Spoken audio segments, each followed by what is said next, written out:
Greetings and salutations. Today we will be covering the strange death of Edgar Allan Poe. In the annals of literary history, one death stands out as an enigma, whose strangeness seems to only be matched with the shadowy specter of his own literary works. This is the untimely demise of Edgar Allan Poe, the master of the macabre. Poe's life was an intricate web of mystery and suffering, much like the tales he so loved to create. Born on January 19th, 1908, in the heart of Boston, Edgar Allan Poe was the second son of actors David and Elizabeth Poe. His father's abandonment in 1810 foreshadowed the dark path that lay ahead, as tragedy would continuously strike him, starting with his mother passing away the following year, leaving Poe orphaned, but later he would be taken in by John and Frances Allan of Richmond, Virginia. However, formal adoption eluded him. Yet he would remain with them well into young adulthood, where he would also attend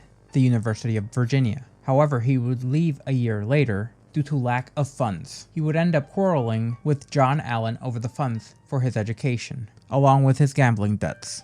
Later, in 1827, having enlisted in the U.S. Army under an assumed name, he would publish his first collection, Tourmaline and Other Poems. However, they would be credited to a Bostonian. Eventually, Poe and Allan would reach a small amount of closure after the death of Allan's wife in 1829. Poe would later fail as an officer cadet at West Point, where he would declare his firm wish and desire to be a poet and a writer. He would part ways with Allan. His goal, which he was eventually successful at, was to become a writer who would earn their living through writing alone. Having shifted his focus, Poe would work for the ensuing years, becoming a fixture in the world of literary journalism and criticism. These early works would be a harbinger of his early style. However, he would be forced to move between several cities following work. Such cities included Baltimore, Philadelphia, and New York. However, after his brother's death, Poe would double down his attempts at a career as a writer, becoming much more earnest. However, it must be noted that he chose a rather difficult time to do so. He was one of the first Americans to live by writing and writing alone, and he would be hampered by international copyright law at the time. American publishers would often produce unauthorized copy of British works, rather than paying for new works by Americans. After his early attempts at poetry, Poe turned his attention to prose, likely based on John Neal's critique in the Yankee magazine. He would place a few stories within a Philadelphia publication and began to work on his only ever drama. This would eventually lead to him being granted an award in October 1833 for his short story M.S. Found in a Bottle. This would bring the attention of John P. Kennedy, a Baltimorean of considerable means, who helped Poe place some of his stories and introduced him to Thomas W. White, the editor for the Southern Literary Messenger in Richmond. In 1935, Poe became the assistant editor of the Southern Literary Magazine. However, he would be fired within a few weeks due to drunkenness. Poe would return to Baltimore, whence he would obtain a license to marry his cousin, Virginia, on September 22, 1835. However, it is unknown if they were married at the time. He was 26 and she was 13. Later, on May 16, 1836, he and Virginia would hold a Presbyterian wedding ceremony with witnesses falsely attesting to the bride's age. In 1838, Poe's journey would lead him to Philadelphia, where he would traverse and live in 4 different residences between 1838 and 1844. One of these would eventually become a National Historic Landmark, specifically 532 North 7th Street. During this time, Poe's novel, The Narrative of Arthur Gordon Pym of Nantucket, gained widespread attention, and he would become the assistant editor of Burton's Gentleman's Magazine, where he would also produce a number of articles, stories, and reviews, solidifying his reputation as a pertinent writing critic. The year 1839 saw the publication of a collection of stories titled Tales of the Grotesque and Arabesque in 2 volumes. However, it yielded little financial gain and received rather mixed reviews. Even with this, Poe would continue to harbor dreams of launching his own journal named The Pen, but it would remain an unrealized aspiration. Later, in 1842, Virginia displayed the first signs of tuberculosis while singing, leading Poe to describe her ailment as a ruptured blood vessel in her throat. This illness would cast a long dark shadow on their lives. However, on January 29th, 1845, there was a bright spot. Poe's poem, The Raven, appeared on the Evening Mirror, becoming rather popular at the time. It would make Poe a household name almost instantly. However, he would only be paid $9 for its publication, and it was concurrently published in the American Review under a pseudonym. In 1846, Poe would have to move to a cottage in Fordham, New York, in the Bronx. That home, now known as the Edgar Allan Poe Cottage, was relocated in later years to a park near the southeast corner of the Grand Courthouse and Kingsbridge Road.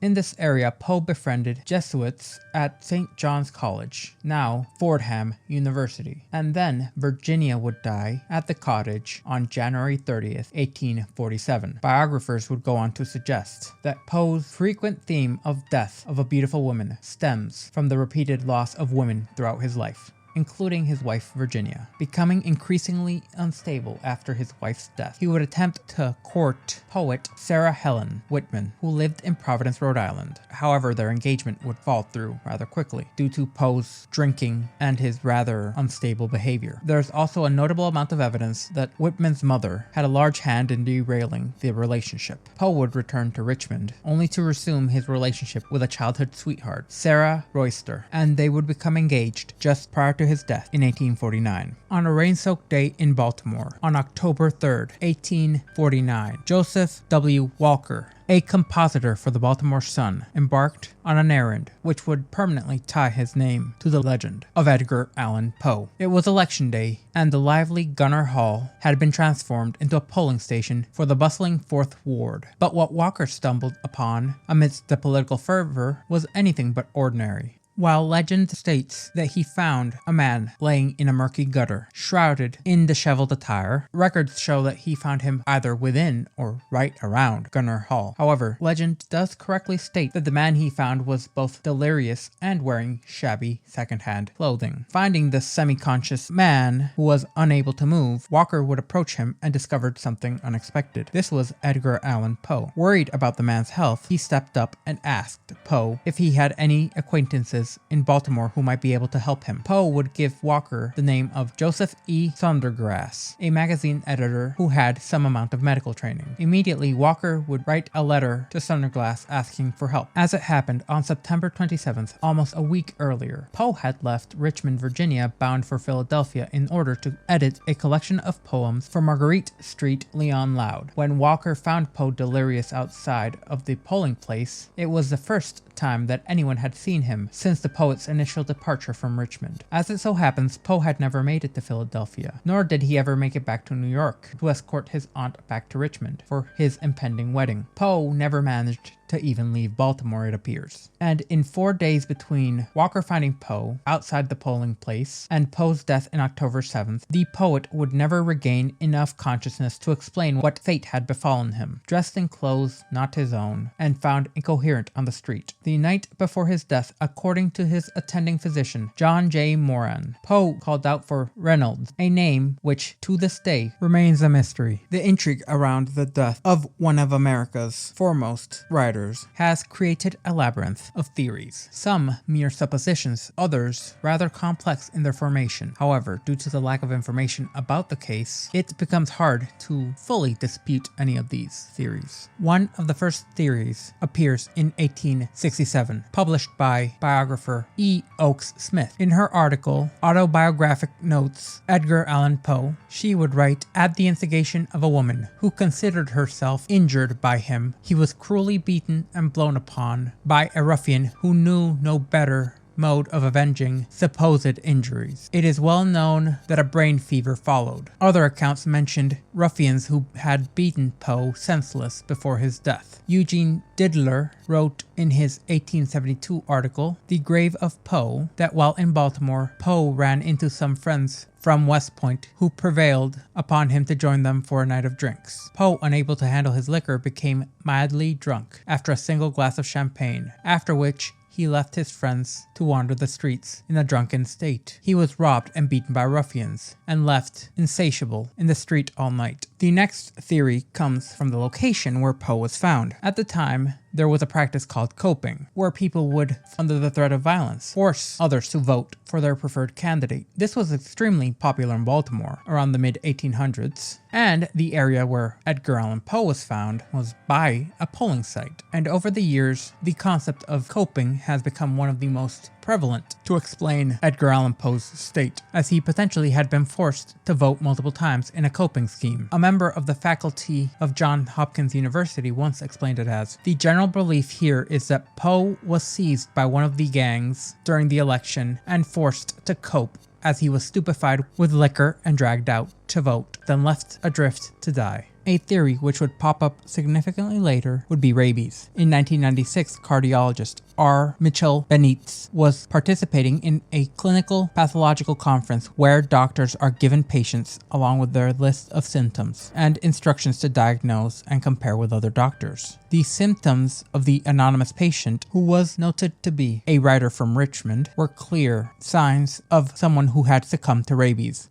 According to EP's supervising physician, J.J. Morgan, EP had been admitted to the hospital due to lethargy and confusion. Once admitted, the condition began to rapidly spiral. Shortly, the patient was exhibiting delirium, visual hallucinations, wide variations in pulse rate, and rapid, shallow breathing. Within 4 days, the median length of survival after the onset of rabies symptoms, the patient was dead. Soon, it was found out that this wasn't just any author. It was Edgar Allan Poe, whose death the Maryland cardiologist had diagnosed as a clear case of rabies, a fairly common illness in the 19th century. However, he would later point out that without DNA evidence, it is impossible to say with 100% certainty that Poe succumbed from rabies, and that there are a few kinks in the theory, including no evidence of hydrophobia, a fear of water that people with rabies develop. Still, at the time of the article's publication, the curator of the Poe House Museum in Baltimore agreed with the doctor's diagnosis, stating, "This is the first time since Poe died that a medical person looked at Poe's death without any preconceived notions." In October 1996,